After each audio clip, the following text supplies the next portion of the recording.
साल 1993, 6 जून की तारीख। पूरे देश की नजरें अचानक एक ऐसी प्रेस कॉन्फ्रेंस पर टिक गईं जहां इंडिया का सबसे मशहूर वकील राम जेठमलानी एक ऐसे शख्स के साथ बैठे थे जिसने पूरे पॉलिटिकल सिस्टम की नींव हिला दी। माइक उठाते ही उसने कहा, yes, the money was paid to the honourable P V Narasimha Rao, the prime minister of India. The money was paid to the Honorable P.V. Narasimha Rao, the Prime Minister of India. यह सुनते ही hall में सन्नाटा छा गया। हर किसी की आंखें फटी रह गईं। वो आदमी और कोई नहीं बल्कि शेयर मार्केट का बिग बुल हर्षद मेहता था। उसने खुलेआम दावा किया कि प्रधानमंत्री को 1 करोड़ रुपए की रिश्वत दी गई है ताकि उसके खिलाफ चल रही इन्वेस्टिगेशन दब जाए और कानूनी कार्रवाई रुक जाए। इतना ही नहीं, उसने ये भी कहा कि इस दावे का सबूत उसके पास ऑडियो टेप के रूप में मौजूद है। उस वक्त नरसिम्हा राव की सरकार अल्पमत में थी। ऐसे में इस बयान ने पूरे देश में भूचाल मचा दिया। न्यूज चैनल्स, अखबार, चाय की दुकानों से लेकर संसद तक हर जगह बस एक ही नाम गूंज रहा था, हर्षद मेहता। अब सोचो, वो शख्स जिसने सिर्फ 40 रुपए लेकर मुंबई में कदम रखा था, कुछ ही सालों में इंडिया के सबसे अमीर लोगों में गिना जाने लगा। उसके पास हजारों स्क्वायर फीट के आलीशान अपार्टमेंट्स थे, एक से बढ़कर एक लग्जरी कारें थीं और सालाना 24 करोड़ का टैक्स भरता था। लोग उसे Amitabh Bachchan of stock market कहने लगे थे। मार्केट में उसकी ऐसी धाक थी कि वो जिस भी कंपनी का शेयर खरीदता उसका दाम आसमान छूने लगता। लेकिन असली खेल शुरू हुआ जब उसने मनी मार्केट में कदम रखा। वहां उसने बैंकिंग सिस्टम की कमजोरियों को ढूंढा और उसी का फायदा उठाकर 4000 करोड़ का घोटाला कर दिया। और अगर आज के टाइम में उसकी वैल्यू देखी जाए तो करीब 24,000 करोड़ पे बैठती है। यह सब कुछ आरबीआई की नाक के नीचे हुआ और किसी को भनक तक नहीं लगी। हर्षद ने पैसा बनाने का ऐसा जाल बुना कि लोग आंख बंद करके उसका पीछा करने लगे। तो कहानी यहीं से रोचक होती है, कैसे एक मामूली से लड़के ने इंडिया की फाइनेंशियल हिस्ट्री का सबसे बड़ा स्कैम कर डाला। कैसे उसने बैंकों और शेयर मार्केट की कमजोरियों का फायदा उठाया और आखिर उसका खेल बेनकाब कैसे हुआ। कहानी शुरू होती है साल 1973 से।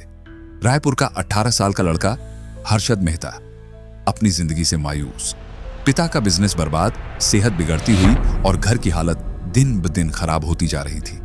लेकिन हर्षद के अंदर कहीं ये आग थी कि उसे ये हालात बदलने ही होंगे। इसलिए उसने ठान लिया कि वो उस शहर जाएगा जो उसके सपनों को हकीकत में बदल सकता था, मुंबई। मुंबई पहुंचकर हर्षद ने लाला लाजपत राय कॉलेज में एडमिशन लिया और पढ़ाई के साथ छोटे मोटे काम करने लगा। शुरुआत में उसने प्लास्टिक स्क्रैप इकट्ठा करके बेचा, फिर सीमेंट की ट्रेडिंग तक की।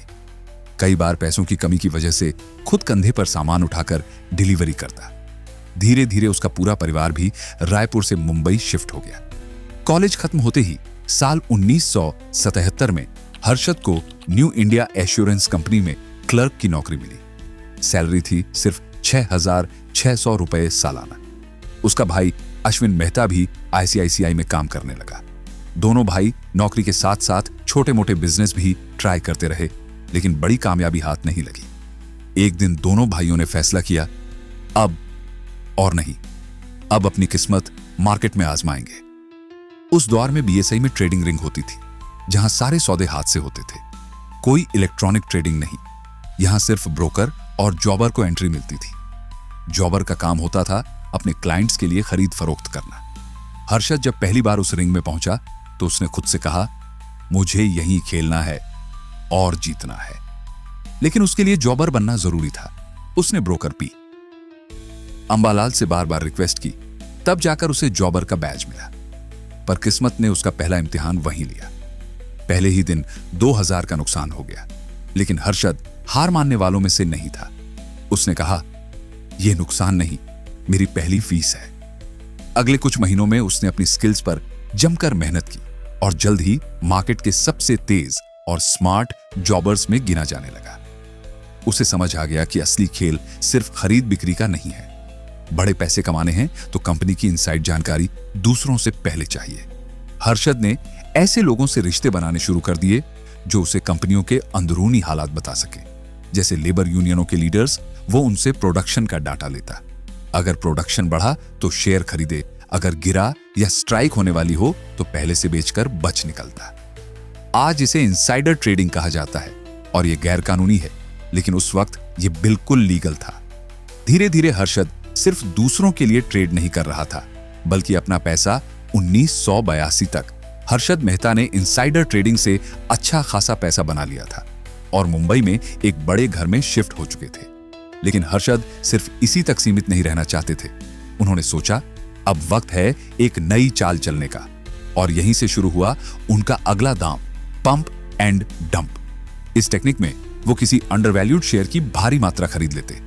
सप्लाई कम होने से शेयर की कीमत अचानक ऊपर चली जाती, और जब मार्केट उस शेयर पर टूट पड़ता तो हर्षद अपनी होल्डिंग्स बेचकर मोटा मुनाफा कमा लेते। इस स्ट्रेटजी ने उनका कॉन्फिडेंस इतना बढ़ा दिया कि उन्हें लगने लगा अब मार्केट में कोई उन्हें हरा ही नहीं सकता। लेकिन किस्मत का असली इम्तिहान अभी बाकी था। चाय की टपरी से लेकर ट्रेडिंग रिंग तक हर जगह बस एक ही चर्चा थी, बिग बुल ने कमाल कर दिया। बेयर्स शॉक में थे, लेकिन असलियत यह थी कि इस खेल में हर्षद को 1.5 करोड़ का झटका लग चुका था। पर वो झुकने वाला इंसान नहीं था।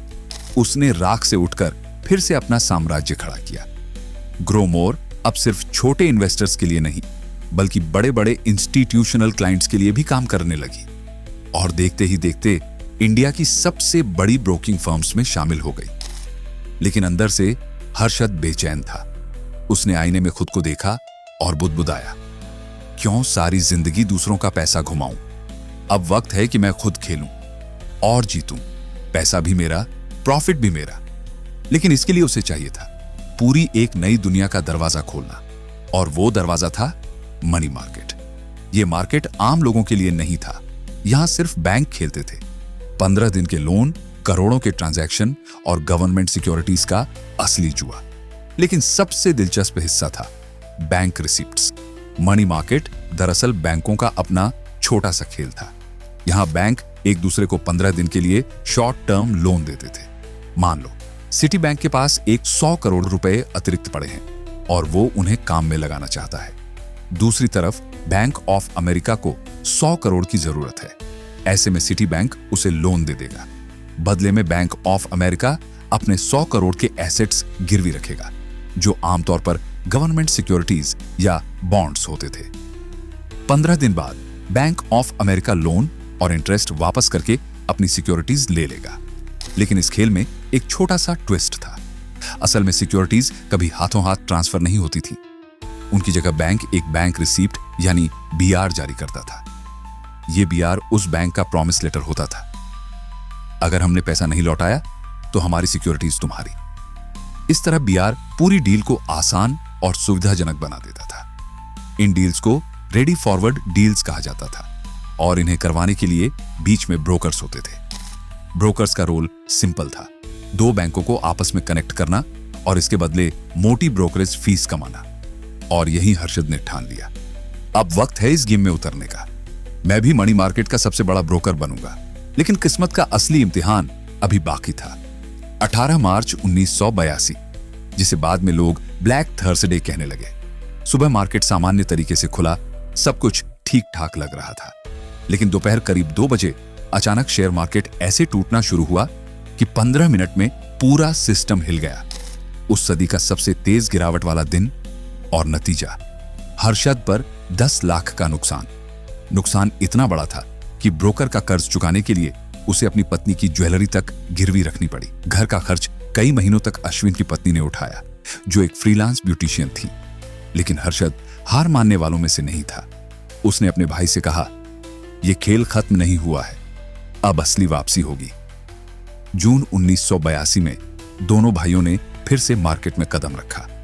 इस बार एक छोटे से ऑफिस से अपनी खुद की ब्रोकिंग फर्म शुरू की, ग्रो मोर कंसल्टेंट्स। उनका मकसद था अमीर लोगों का पैसा स्टॉक मार्केट में लगाना और उन्हें हाई रिटर्न्स दिलाना। स्टार्टअप कैपिटल भी बड़े अजीब तरीके से आया। अश्विन के ससुर से मिले कुछ लाख और एक चार्टर्ड अकाउंटेंट से थोड़ा कैश। बस यहीं से ग्रो मोर की गाड़ी चल पड़ी। हर्षद की नजर चाय कंपनियों पर गई। उस वक्त टी लीव्स के रेट 4 रुपए किलो से ऊपर चले गए थे। मतलब इन कंपनियों का प्रॉफिट बढ़ने वाला था, लेकिन उनके शेयर अब भी मार्केट में अंडरवैल्यूड थे। हर्षद ने तुरंत अपने क्लाइंट्स के लिए मैकल रसल, टाटा टी और हैरिसन मलयालम जैसी कंपनियों में जमकर इन्वेस्ट किया। साल भर में इन कंपनियों के शेयर आसमान छूने लगे और क्लाइंट्स को जबरदस्त रिटर्न मिला। ग्रो मोर का नाम चारों तरफ फैल गया। लोग लाइन लगाकर अपनी सेविंग्स इसमें डालने लगे। 1985 तक हर्षद को लोग स्टॉक मार्केट का जादूगर कहने लगे थे, लेकिन सफलता का यह दौर एक और बड़े तूफान को जन्म दे रहा था। मार्केट का पुराना खिलाड़ी, एक बेयर, मनु मानिक, उसे हर्षद की लगातार बढ़ती ताकत रास नहीं आ रही थी। मनु शॉर्ट सेलिंग का उस्ताद था। उसकी स्ट्रेटजी साफ थी, शेयर ऊपर जाएं तो 1986 में जब फाइनेंस मिनिस्टर V.P. सिंह का बजट आया और बिजनेस जगत में निराशा फैल गई तो शेयर मार्केट गिरने लगा। हर्षद ने उस वक्त स्पिक नाम की कंपनी के शेयर भारी मात्रा में खरीद रखे थे। ये देखकर मनु मानिक और उसके बेयर गैंग ने मौका लपक लिया। उन्होंने स्पिक पर शॉर्ट सेलिंग करके प्राइस और नीचे धकेल दिया। यही नहीं रुके, उन्होंने अफवाहें फैला दी कि हर्षद को 1 करोड़ से ज्यादा का नुकसान हो गया है और अब वो अपने बकाये चुकाने की हालत में नहीं है। मार्केट में खबर फैल गई, हर्षद और ग्रो मोर अब दिवालिया होने वाले हैं। लेकिन असलियत ये थी कि हर्षद के पास सारे कर्ज चुकाने के लिए पर्याप्त पैसा था। अब सवाल था, क्या वो इस झूठी अफवाह को मात देकर अपनी इमेज बचा पाएगा या मनु मानिक की चाल कामयाब होगी? ट्रेडिंग फ्लोर पर अफवाहें गूंज रही थी, हर्षद डूब गया, अब इसका खेल खत्म। लेकिन तभी सबकी आंखें फटी रह गईं। क्या? Advance payment? हाँ, 14 दिन का वक्त बाकी था और हर्षद ने 14 दिन पहले ही सारे पेमेंट्स क्लियर कर दिए, मानो दुनिया को सीधा मैसेज दिया हो, मैं हर्षद मेहता हूं और मुझे गिराना इतना आसान नहीं। इस मूव ने उसकी इज्जत को दोगुना कर दिया। हर्षद ने जल्दी समझ लिया था कि मनी मार्केट कोई सीधा सादा खेल नहीं है। यहां पहले से ही बड़े बड़े नाम जैसे सिटी बैंक के अजय कयान और हेमंत कोठारी मिलकर एक तरह का कार्टेल चला रहे थे। उनका राज था, नए ब्रोकर यहां कदम नहीं रख सकते। लेकिन हर्षद वही इंसान था जो बंद दरवाजों से डरता नहीं था, उन्हें तोड़कर अंदर घुस जाता था। उसने मौका तलाशा और कुछ ऐसे बैंक से हाथ मिला लिया जो उस वक्त ज्यादा एक्टिव नहीं थे, जैसे बैंक ऑफ अमेरिका और एनजी ग्रिडलेस बैंक। हर्षद ने उन्हें अपनी ब्रोकिंग सर्विसेज ऑफर की और धीरे धीरे इनके साथ मिलकर अपना खुद का नेटवर्क खड़ा कर लिया। देखते ही देखते सिर्फ 2 सालों में वो मनी मार्केट का टॉप ब्रोकर बन चुका था। अब ब्रोकरेज से पैसा तो खूब आ रहा था, लेकिन हर्षद का असली सपना कहीं और था। वो सिर्फ ब्रोकरेज कमाकर खुश रहने वाला नहीं था, उसके दिमाग में एक मास्टर प्लान चल रहा था। मनी मार्केट के पैसे का इस्तेमाल करके स्टॉक मार्केट में ऐसा धमाका करना जैसा किसी ने सोचा भी ना हो। उस वक्त कई बैंक टाइम बचाने के लिए एडवांस में ही ब्रोकर के अकाउंट में पैसा ट्रांसफर कर देते थे। डील फाइनल होने तक यह पैसा 10-15 दिन तक पड़ा रहता। हर्षद ने सोचा, क्यों ना इन पैसों को कुछ वक्त के लिए स्टॉक्स में घुमाया जाए, और यही उसका सबसे खतरनाक दांव था। वो इन पैसों से अपने पसंदीदा स्टॉक्स को ऊपर चढ़ाने लगा। कीमतें आर्टिफिशियल तरीके से बढ़ी और जब डील क्लोज करने का वक्त आता, हर्षद शेयर बेचकर मोटा प्रॉफिट अपनी जेब में डाल लेता और बाकी रकम से बैंक की डील निपटा देता। लेकिन असली जादू तो तब हुआ जब उसने सिस्टम का सबसे खतरनाक लूप होल पकड़ लिया, जिन बैंक रिसीप्ट्स, BR पर यह पूरा खेल चलता था, उन्हें कोई वेरीफाई ही नहीं करता था। मतलब यह तक चेक नहीं होता था कि बैंक के पास सच में उतनी सिक्योरिटीज हैं भी या नहीं। हर्षद ने इसी कमजोरी का फायदा उठाया। उसने छोटे छोटे बैंकों जैसे बैंक ऑफ कर्द को मोटी रिश्वत देकर फर्जी BR बनवाने शुरू कर दिए। अब खेल और भी बड़ा हो गया। एक बैंक से पैसा आता, वो पैसा सीधे स्टॉक मार्केट में जाता और फेक BR देकर बैंक को संतुष्ट कर दिया जाता। नतीजा ये कि हर्षद के पास पहले से भी ज्यादा पैसा था और उसे घुमाने के लिए ज्यादा वक्त भी। साल 1990 से लेकर 1992 तक यही पैसा शेयर मार्केट को आसमान पर ले गया। मई 1990 में जहां सेंसेक्स करीब 800 पॉइंट पर था, वहीं अप्रैल 1992 तक सेंसेक्स लगभग 4500 पॉइंट तक जा पहुंचा। मतलब सिर्फ 2 सालों में 460% की जबरदस्त ग्रोथ। हर्षद के फेवरेट स्टॉक्स की कहानी तो और भी हैरान करने वाली थी। ACC का प्राइस जो 300 रुपए था, वो बढ़कर 10,000 के पार चला गया। अपोलो टायर्स के दाम भी 10 गुना तक बढ़ गए। मनु मानिक और बाकी बेयर्स चाहे कितनी भी कोशिशें कर लें, मार्केट को नीचे खींचना अब नामुमकिन था, क्योंकि अब बिग बुल के पास पैसे का ऐसा खजाना था जिसे देख बाकी सब दंग रह गए। पैसा बरसते ही हर्षद मेहता का लाइफस्टाइल किसी फिल्मी हीरो से कम नहीं रहा। उन्होंने 15,000 स्क्वायर फीट का एक शाही पेंट हाउस खरीद लिया था, जिसमें से अरब सागर का नजारा साफ दिखता था। उनके गैराज में 29 चमचमाती कारें खड़ी रहती थी, जिनमें इंडिया की पहली इंपोर्टेड लेक्सस कार भी शामिल थी। इस शोहरत और दौलत के साथ उन्हें मिला नया खिताब, द बिग बुल। अब तो मार्केट में उनकी पकड़ इतनी तगड़ी हो चुकी थी कि वो जिस भी कंपनी के शेयर छू लेते, उसका दाम रॉकेट की तरह ऊपर चला जाता। यहां तक कि जब उन्होंने माजदा कंपनी के शेयर खरीदे तो सिर्फ उसका प्राइस ही नहीं बढ़ा, बल्कि एक दूसरी कंपनी स्वराज माजदा भी आसमान छूने लगी, सिर्फ इसलिए क्योंकि लोगों को लगा अगर हर्षद ने खरीदा है तो जरूर यह कंपनी गोल्ड माइन होगी। मीडिया ने भी हर्षद को सुपरस्टार बना दिया था। बिजनेस इंडिया और बिजनेस टुडे जैसी मैगजीन्स के कवर पर उनकी तस्वीरें छप रही थी। टीवी पर उनके पेंट हाउस की आलीशान छतें, उनकी लग्जरी कार्स और उनकी टॉप नॉच लाइफस्टाइल दिखाए जाते। अखबारों में उन्हें इंडिया का सबसे बड़ा इनकम टैक्स पेयर कहा जाने लगा। लेकिन कहते हैं ना, जब शोहरत सिर पर चढ़ती है तो इंसान खुद को भगवान समझने लगता है। हर्षद के साथ भी यही हुआ। उनकी नजरें अब और ऊंचाइयों पर थीं। उन्होंने टारगेट बना लिया था कि वो global investment bank, Merrill Lynch और टाटा की लक्को जैसी दिग्गज कंपनियों से भी ज्यादा प्रॉफिट कमाएंगे। मगर किस्मत के पास उनके लिए कोई और ही स्क्रिप्ट लिखी हुई थी। साल 1991 में आरबीआई को अंदर की खबर मिल गई थी कि मनी मार्केट में बीआर का जमकर दुरुपयोग हो रहा है। रिजर्व बैंक ने तुरंत कुछ बैंक्स के खिलाफ जांच बैठा दी और साथ ही सभी बैंक्स को सख्त गाइडलाइंस जारी कर दी। मतलब अब नकली बीआर का इस्तेमाल करके डील्स करना लगभग नामुमकिन था। लेकिन हर्षद रुकने वालों में से नहीं थे। दिसंबर 1991 में उन्होंने एसबीआई से पूरे 500 करोड़ का फंड उठा लिया।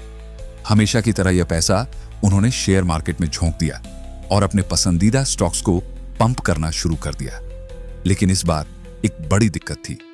वो किसी भी बैंक से फेक बीआर बनवाकर एसबीआई को देने की पोजीशन में नहीं थे। इस मुश्किल घड़ी में उन्होंने एसबीआई के ही एक कर्मचारी आर सीतारमन को मोटी रिश्वत थमा दी और कहा, देखो भाई, तुम्हारा बस एक छोटा सा काम है, रिकॉर्ड्स में थोड़ा एडजस्टमेंट कर दो ताकि ऊपर वालों को पता ही ना चले कि 500 करोड़ के सिक्योरिटीज गायब हैं। सीतारमन मान भी गया और रिकॉर्ड्स में हेरफेर कर दिया। लेकिन कहते हैं ना, सच ज्यादा वक्त तक छुपता नहीं। अप्रैल 1992 में आखिरकार एसबीआई के अधिकारियों की नजर अपने ही रिकॉर्ड्स पर गई और उन्हें उस 500 करोड़ के गैप का राज पता चल गया। यह वही पल था जहां से बिग बुल की पूरी दुनिया हिलने वाली थी। एसबीआई ने जब दबाव डालना शुरू किया तो हर्षद मेहता के सामने मुश्किल दोहरी थी। एक तरफ उन्हें इन पैसों की सख्त जरूरत थी ताकि वो स्टॉक मार्केट को ऊंचाई पर बनाए रख सकें, और दूसरी तरफ समय पर पैसे लौटाना भी जरूरी था। अगर एसबीआई ने कानूनी कदम उठाया तो पूरा खेल दुनिया के सामने उजागर हो जाता। अश्विन ने समझाया, भाई शेयर बेच दो और तुरंत पैसा लौटा दो, मामला शांत हो जाएगा। लेकिन हर्षद का जवाब था, अगर अभी सेल करूंगा तो कैपिटल गेन टैक्स में फंस जाऊंगा, यह रास्ता मेरे लिए सही नहीं है। उन्होंने एसबीआई से मोहलत मांगी और फिर नेशनल हाउसिंग बैंक यानी एनएचबी से एक नया फंड उठाकर किस्तों में एसबीआई का कर्ज चुकाना शुरू कर दिया। टाइम्स ऑफ इंडिया की तेज तर्रार रिपोर्टर सुचेता दलाल को इस पूरे खेल का सुराग मिल गया। 23 अप्रैल 1992 को अखबार के फ्रंट पेज पर हेडलाइन छपी, एसबीआई से सैकड़ों करोड़ गायब, पीछे हैं बिग बुल हर्षद मेहता। जैसे ही खबर बाहर आई, संसद में हड़कंप मच गया। विपक्ष ने सरकार को घेरना शुरू कर दिया और सरकार ने पैनिक में हर्षद पर आयकर विभाग, आरबीआई और सीबीआई की एक साथ जांच बैठा दी। एक एक करके राज खुलने लगे और पूरे देश को पता चला कि किस तरह बैंकों के पैसे का इस्तेमाल करके सालों तक शेयर मार्केट को कृत्रिम रूप से ऊपर चढ़ाया गया। बाजार में अफरा तफरी मच गई। हर्षद के पसंदीदा स्टॉक्स सबसे ज्यादा गिरने लगे। लाखों छोटे निवेशक डूब गए। बैंक ऑफ कर्द और मेट्रोपॉलिटन को ऑपरेटिव बैंक जैसे छोटे बैंक जिन्होंने फेक बीआर जारी किए थे, सीधे ढह गए। जब इस पूरे स्कैम का साइज गिना गया तो आंकड़ा 4000 करोड़ से भी ऊपर था। उस वक्त के हिसाब से यह भारत का सबसे बड़ा फाइनेंशियल स्कैंडल था। 4 जून 1992 को हर्षद मेहता और उनके भाई अश्विन मेहता गिरफ्तार कर लिए गए।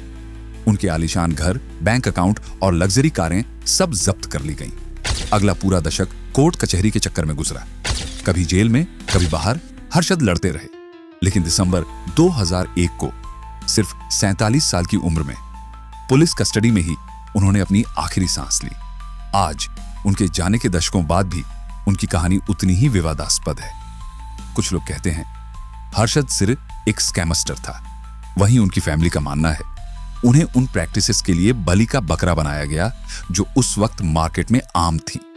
शायद सच्चाई इन दोनों के बीच कहीं छिपी है, लेकिन एक बात साफ है, हर्षद मेहता की दास्तान सिर्फ स्टॉक मार्केट की नहीं, बल्कि लालच, शोहरत और सिस्टम की कमजोरियों की कहानी है। और अब सवाल आपसे, क्या हर्षद मेहता एक विलेन थे या हालात के शिकार? अपनी राय हमें कमेंट्स में जरूर बताइए। हर चमक सोना नहीं होती और हर बुल मार्केट हमेशा नहीं टिकता। वक्त के पास हमेशा वो ताकत होती है जो सच को सामने ला ही देती है।